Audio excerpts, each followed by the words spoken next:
เร็วอาโนมาถือกับครูเร็วถือครูให้อาหารพี่เพชรเร็วถือมา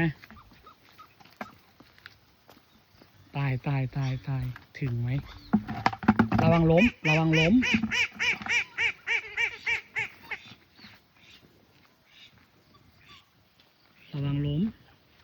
พี่เพชรตามมานั่น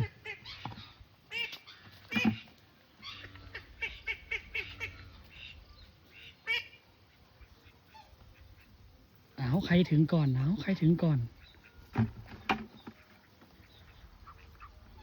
ถึงก่อนฮะ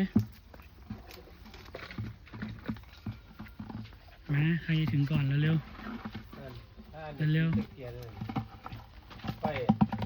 ใครจะถึงก่อนเร็วไหนใครจะถึงก่อนเร็ว